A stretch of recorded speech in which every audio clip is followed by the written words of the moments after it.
گوجری زبان میں اپڈیٹ سنیے۔ باسرن پہلگام 22 اپریل تو 22 جون 2 مہینہ مکمل کھونے پہاڑ تے نکلے چوہو وہ بھی مرے ہو نہ سر تے نہ پیر غلطیاں پر غلطی محض اپنی ناکامیاں نہ چھپانا ایک چھوٹا جا علاقہ میں 10 لاکھ بھارتی فوجیوں کی تعیناتی مذاق بن گئی ہے۔ دنیا بھر کا تجزیہ کار سوال پوچھ رہے ہیں کہ 26 لوگوں نے قتل کرنے والا آخر گیا کت۔ خود بھارت کے اندروں یہی آواز مسلسل اٹھ رہی ہیں اور مقبوضہ کشمیر کا سابق وزیر اعلیٰ فاروق عبداللہ نے ات تک پوچھے ہوا ہے کہ اتنی بڑی فوجی تعداد، ڈرون، جگہ جگہ چیک پوسٹ، لوگوں کی جمع تلاشی، پھر بھی پہلگام واقعہ کو رونما ہونا اور حملہ آوراں کو نہ پکڑے جانو بھارتی حکمرانہ کی ناکامی نہیں تو اور کی ہے۔ رہی صحیح کسر بھارتی خفیہ ایجنسی را کا سابق سربراہ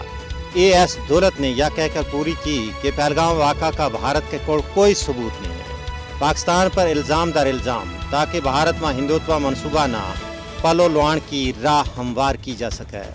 22 جون نہ بدنام زمانہ بھارتی ایجنسی NIA ہل پارک بٹکوٹ پہلگام تو 2 مقامی نوجوان پرویز احمد جوتھر اور بشیر احمد جوتھر کی گرفتاری عمل میں آنی جائے۔ گرفتاری کے نال ہی ان پر یہ الزام عائد کیے جائے کہ دعا نے پہلگام واقعہ میں ملوث بندہ نہ اپنا کوٹھا میں پناہ دیتی اور کھان پین کو سامان بھی پہنچائے۔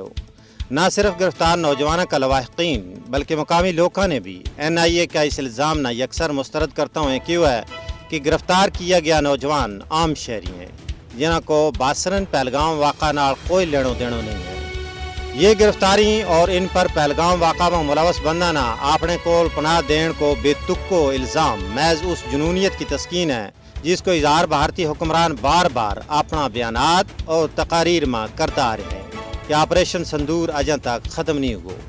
جس تو اس گال کو اشاروں ملا کہ مودی حکومت ایک بڑا فالس فلیگ آپریشن کی تیاری میں ہے۔